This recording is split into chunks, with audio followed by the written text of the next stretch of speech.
allez bien. Aujourd'hui on se retrouve pour une nouvelle vidéo et c'est une vidéo spéciale Saint-Valentin. Alors je sais en ce moment avec ce qui se passe on peut pas faire la Saint-Valentin comme avant au restaurant etc.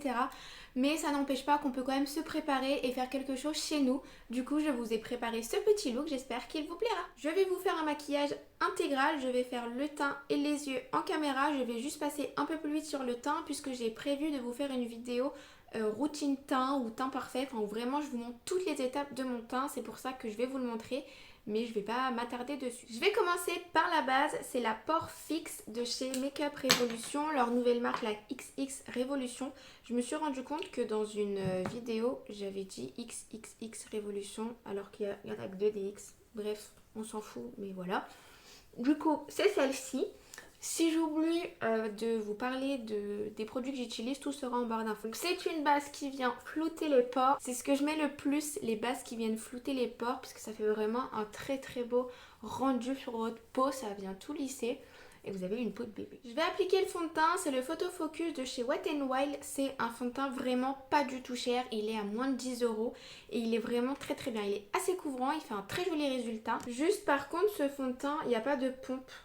C'est un applicateur, enfin c'est une tige en fait, donc c'est pas super hygiénique. Mais pour son prix, on va pas non plus trop lui en demander. J'applique mon fond de teint à la Beauty Blender que j'ai préalablement humidifié. J'aime beaucoup ce fond de teint parce que c'est un fond de teint assez couvrant, mais qui reste quand même naturel. Il est pas hyper épais, il se travaille assez bien. Et ce que j'aime aussi dans ce fond de teint, c'est qu'il est assez modulable. C'est-à-dire que on peut en mettre une fine couche pour avoir un résultat homogène, mais pas non plus hyper couvrant. Et on peut vraiment le moduler, en remettre une petite couche et puis avoir beaucoup plus de couvrance. Je suis venue en rajouter où je veux un peu plus de couvrance, donc c'est tout le temps au niveau du menton. Et un tout petit peu au niveau des joues, enlever un petit peu les rougeurs. Je passe à l'anti-cerne et c'est le Can't Stop One Stop de chez NYX. Je l'applique comme d'habitude en triangle. Alors cet anti-cerne est vraiment génial. Il est hyper couvrant mais il est un petit peu trop clair pour ma carnation. Je l'ai pris un peu trop clair. C'est la teinte pâle que j'ai et vraiment elle est claire. Mais bon, après on va venir tout dégrader et ça se verra moins. Mais du coup je l'utilise pas aussi souvent que les autres parce que vraiment il est super clair quoi. Donc je peux pas l'utiliser si j'ai pris un tout petit peu de couleur ou quoi, c'est mort. Faut vraiment que j'utilise en hiver quand vraiment j'ai mon visage au plus clair. Je viens le dégrader à l'éponge, ça ne change pas. En faisant un petit triangle et avec le côté où j'ai appliqué le fond de teint, je redégrade bien tout. Je vais venir poudrer mon teint avec la poudre de chez UR, c'est la poudre compact finition, c'est la teinte claire, elle est complètement transparente. J'aime bien aussi cette poudre, elle est fine, pas de reflet flashback, elle poudre bien le visage. Des fois je l'utilise juste pour le contour de l'œil, ça je vous l'avais montré dans ma première vidéo. Et des fois, je ne distingue pas contour de l'œil et visage. Ça dépend. Mais enfin, j'ai pas besoin en général de le faire puisque j'ai pas le contour de l'œil sec. Donc, c'est pas une obligation quoi que je différencie le contour de l'œil au reste du teint. Mon teint est poudré. Je vais venir creuser mes joues avec le Hoola de chez Benefit. Je vais prendre un petit pinceau et je vais venir creuser mes joues. Dans un premier temps, je fais des petits mouvements circulaires, je reste juste en dessous l'os et je fais des petits ronds. Je viens aussi faire mon nez. Après avoir creusé mes joues, je viens réchauffer mon teint avec le bronzer de chez Kiko, c'est le Ocean Feel Bronzer. Alors, c'est des bronzers qui reviennent en fait chaque année, c'est juste le packaging qui change, mais c'est le bronzer en fait en terre cuite, c'est vraiment le maxi bronzer. Donc ça c'est vraiment une poudre pour réchauffer le teint, elle vient vraiment réchauffer le teint, elle est chaude comme poudre, c'est pour ça que moi je l'utilise pour vraiment réchauffer mon teint. Et comme elle est irisée, elle vient accrocher la lumière. On passe maintenant au blush, c'est le Carolina de chez Milani. C'est un blush corail avec des irisés dedans. Je viens l'appliquer juste au-dessus de mon bronzer en faisant des petits ronds et en le dégradant aussi dans le bronzer. Je viens ensuite fondre toutes les matières entre elles pour qu'il n'y ait pas de démarcation. Je vais remplir mes sourcils hors caméra puisque je vous ai déjà montré comment je faisais, donc ça sert à rien et on se retrouve tout de suite après. Le teint est fait, on va pouvoir passer aux yeux. Je commence par appliquer ma base, donc c'est la Ultimate base de chez Makeup Revolution que je viens estomper à la Beauty Blender. Cette base va permettre de faire tenir les fards, de les faire ressortir et aussi d'unifier votre paupière. Je vais venir d'abord prendre la teinte Even de la Natural Matte, donc c'est la palette de chez Too Faced que j'applique partout sur ma paupière. Ça va faciliter le dégradé des fards. Je vais venir prendre la palette Carnival 3 Love Tahiti, donc c'est la palette en collaboration avec Tracy Marie de chez Be Perfect. Et avec un pinceau 231, je vais venir prélever la couleur Blaze. Je viens déposer la couleur en coin externe de mon œil et je vais venir remonter dans le creux paupière.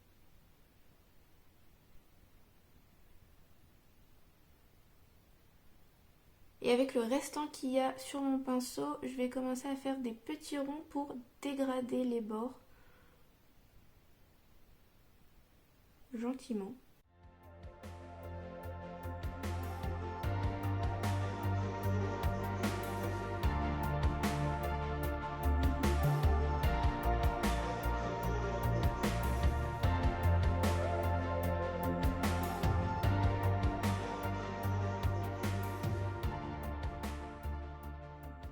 Donc pendant que je dégrade, je viens bien ramener la couleur à l'intérieur de mon œil, donc dans le coin interne. Et pour parfaire le dégradé, je viens prendre la teinte Hibiscus, toujours de la même palette, mais je viens prendre un pinceau beaucoup plus fin et beaucoup moins dense. Et je repasse en montant du coup un petit peu plus haut que ma couleur précédente pour faire le dégradé. Et avec un pinceau tout propre et assez large, je repasse partout sur mes bords. Ça va permettre de vraiment tout fondre. Je reviens avec ma teinte Blaze pour intensifier mon creux, pour vraiment ça fasse rouge dans le creux et pas juste rose. Et je vais venir tracer mon cut crease et pour ça je vais prendre un petit coton-tige et du démaquillant pour vraiment faire la forme et ensuite je viendrai repasser avec la base. De faire cette technique, ça permet vraiment déjà en fait que la base ne se mélange pas avec vos fards parce que sinon forcément la base va se mélanger avec les fards et elle va prendre la couleur, donc elle va se teinter rose, rouge, etc. Et là j'ai pas trop envie qu'elle se teinte. Et ça permet aussi vraiment de bien faire la forme et après de juste venir repasser avec la base et je trouve que c'est beaucoup plus simple pour faire la forme. Voilà, j'ai tracé le cut crease au coton-tige et maintenant je vais le faire à la base. Je prends un petit pinceau et je viens tout simplement repasser ce que j'ai fait au coton-tige.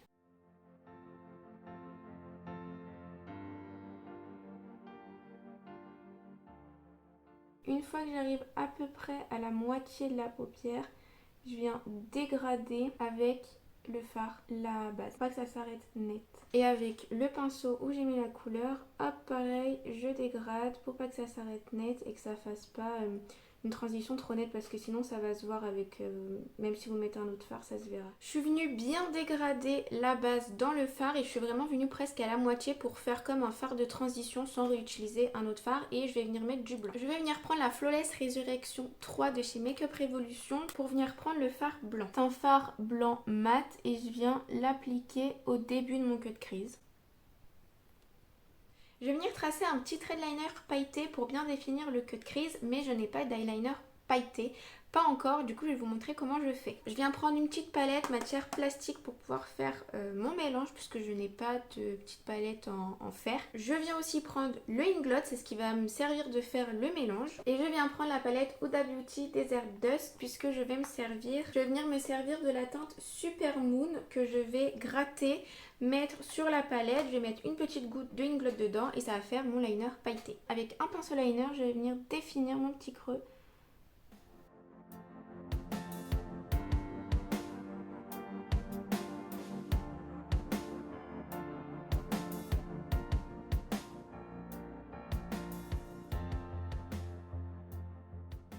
Voilà, j'ai fini le trait de liner et je vais maintenant passer au ras de cils. Avec un tout petit pinceau, je viens reporter la teinte Blaze dans le ras de cils inférieur.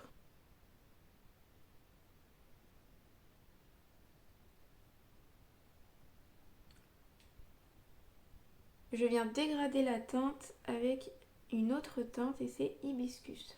Voilà, j'ai rajouté des petits cœurs pour vraiment être dans le thème Saint-Valentin. Alors, j'ai pris ma colle à fossiles. Donc moi, j'ai la False Lash Glue de chez Makeup Revolution. Vous venez déposer des petits points de colle où vous voulez mettre vos strass ou par exemple là les cœurs. Vous posez les cœurs, vous attendez que ça sèche et voilà, ça tient toute la journée. Je vais maintenant passer au mascara et c'est le De Révolution de chez Make-up Révolution. Ça ne change pas, j'adore ce mascara. Alors je viens recourber un petit peu mes cils.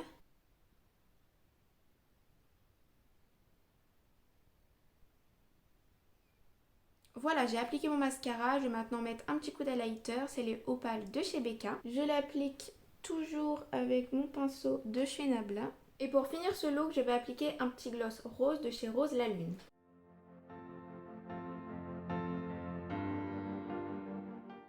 Alors je me suis trompée, c'était pas un gloss mais plutôt une encre à lèvres, mais j'aime beaucoup en tout cas le résultat.